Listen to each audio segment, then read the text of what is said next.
ये वैक्सीनेशन का काम 18 से 44 साल की एज ग्रुप का वो राज्य सरकारों पे जिम्मेदारी भारत सरकार ने छोड़ी थी। हमारे मुख्यमंत्री जी ने 3,000 करोड़ रुपए इसके लिए मंजूर भी कर लिए, खर्चा हम कर देंगे। हमने वैक्सीनेशन साइट्स भी डेवलप कर ली। हमारा मैन पावर है जो वैक्सीनेट करेगा लोगों को, वो भी ट्रेंड है। स्टोरेज की कैपेसिटी भी हमारे पास, बम्पर स्ट्रोक भी आ जाए तो हमारे पास स्टोरेज की कैपेसिटी है। अनफॉर्चुनेटली वैक्सीन मिल नहीं रही है। वैक्सीन के लिए हमने सीरम इंस्टीट्यूट को 47 करोड़ रुपए एडवांस दिए, भारत बायोटेक को 12 करोड़ रुपए एडवांस दिए। अब सीरम ने तो अपनी वैक्सीन हमको सप्लाई की, उतने लोगों को डोज हम दे चुके हैं 18 से 44 साल के एज ग्रुप के लोगों को, लेकिन भारत बायोटेक ने अभी वैक्सीन दी नहीं है। आज हमारे पास वैक्सीन नहीं है तो हमने वैक्सीनेशन रोक दिया है। जब वैक्सीन आएगी ये फिर से वैक्सीनेशन का काम शुरू कर देंगे। सवाल ये है कि इस पे भी भारत सरकार ने कोटा अलॉट किया है। जून के महीने में राजस्थान को 12,66,000 का कोटा अलॉट किया है। दोनों सीरम और भारत बायोटेक दोनों के द्वारा जो निर्मित है वैक्सीन, उसका कोटा राज्य के लिए अगर 12,66,000 जून के महीने में तय किया गया है तो मैं नहीं समझता कि 3 करोड़ 25 लाख बेनिफिशियरी है स्टेट में।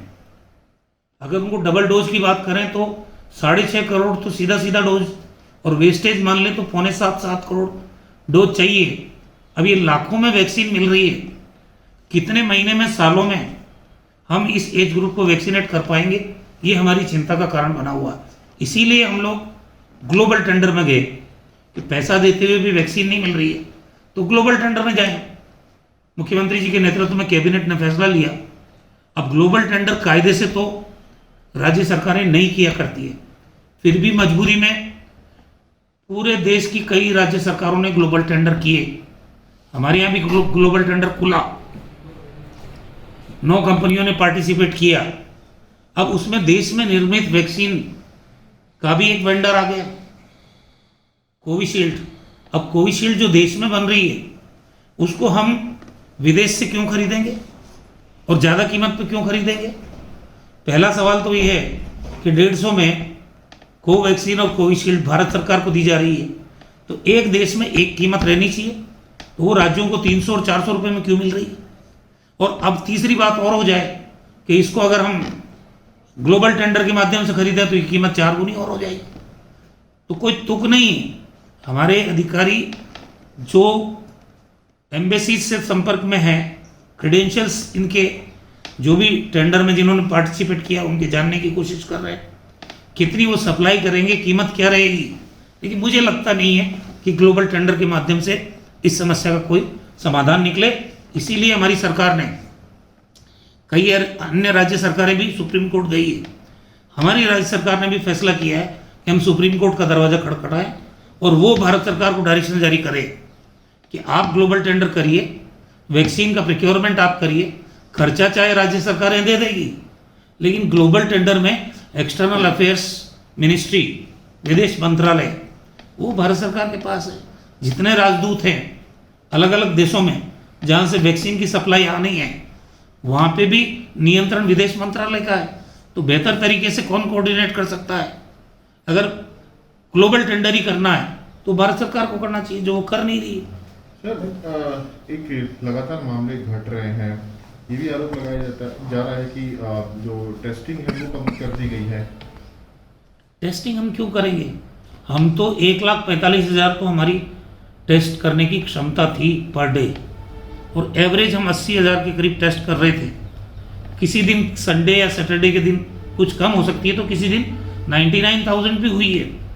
अब तो हमने एक फैसला और कर लिया, ये जो डोर टू डोर सर्वे हो रहा है उसमें जो ILI केसेज आए हैं 12-14 लाख, उन लोगों को जल्दी टेस्टिंग होके हम आइडेंटिफाई करें कितने पॉजिटिव हैं। उसके लिए हमने एंटीजन टेस्ट परमिट कर दिया। एंटीजन टेस्ट भी होगा, उसमें जो पॉजिटिव आ जाएगा उसको या तो आइसोलेट करने की सलाह दी जाएगी या अस्पताल में भर्ती कराने जैसी कंडीशन होगी तो उसमें कराएंगे। और जो बचे हुए लोग हैं जो नेगेटिव आ गए उनका RT-PCR का सैंपल लेंगे और फिर उसको आइडेंटिफाई करेंगे कि वो पॉजिटिव है या नेगेटिव है।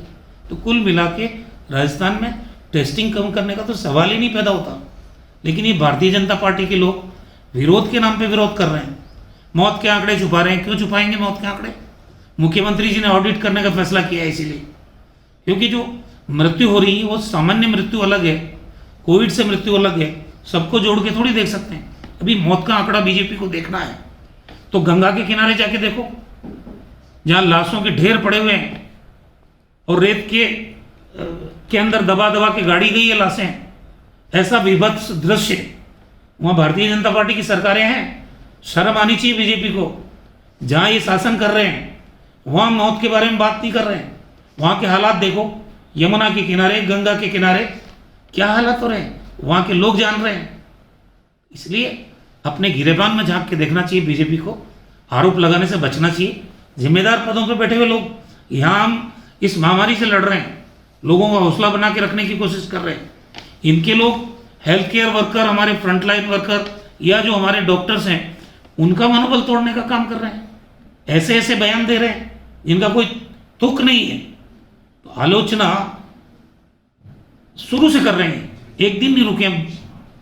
सर एक सवाल और है, तीसरी लहर की बात की जा रही है, बच्चों में खास असर देखने को, किस तरह राज्य सरकार तैयारी कर रही है इसकी? ये मुख्यमंत्री जी ने रेगुलर जो वीसी कर रहे हैं वो कई दिनों पहले ही हमारे विभाग को डायरेक्शन जारी किए हैं कि राजस्थान में जितने भी बच्चों के अस्पताल हैं उनमें जो नीकू है, पीकू है, एसएनसीयू है या मदर चाइल्ड हॉस्पिटल है, उन अस्पतालों में आईसीयू की बेड संख्या बढ़ाई जाए, वहाँ वेंटिलेटर्स का प्रिक्योरमेंट किया जाए, वहाँ सेंट्रलाइज ऑक्सीजन सिस्टम की पाइपलाइन लगाई जाए और वहाँ जनरेशन के प्लांट लगे, ताकि कोई भी विपत्ति अगर आए, जैसा विशेषज्ञ चिकित्सक बोल रहे हैं कि ये अगर तीसरी वेव आई तो ये बच्चों को ज़्यादा प्रभावित करेगी, तो हमने उसकी तैयारी अभी से शुरू कर दी है। कल भी मैंने, मुख्यमंत्री जी ने कहा आप रेगुलर बेसिस पे मॉनिटरिंग करो, कल भी मैंने विभाग के अधिकारियों से चर्चा की है, डायरेक्शंस जारी किए हैं। आने वाले जब 1.5-2 महीने हमारे को मिले हैं, उसमें हम चाहते हैं कि राजस्थान में इस चुनौती से निपटने के भी पर्याप्त इंफ्रास्ट्रक्चर हम खड़े कर दें। प्रदेश की जनता से अपील।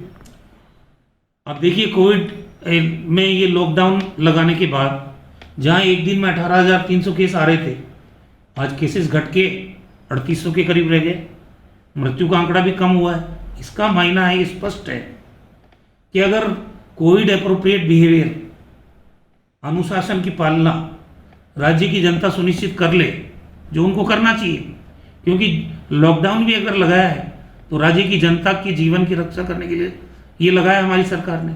अगर आम आदमी मास्क लगाना शुरू कर दे, बार बार हाथ धोना शुरू कर दे, 2 गज की दूरी बना के रखे, अनावश्यक रूप से घर से नहीं निकले, और शादी समारोह या सामूहिक भोज अगर हम इसको थोड़े दिनों के लिए टाल दें तो हमारा प्रदेश बच सकता है, हमारे लोग संक्रमित होने से बच सकते हैं। ये भावना पूरे राजस्थान के अंदर आनी चाहिए, क्योंकि परिणाम हम देख रहे हैं। जहां 2 लाख से ज़्यादा एक्टिव केस थे, आज 87,000 रहे, तो कम हो रहे केसेस। इसका मतलब लोग अनुशासन का परिचय देंगे तो ये जो संक्रमण है, कोविड महामारी का प्रकोप है, ये नियंत्रित रहेगा।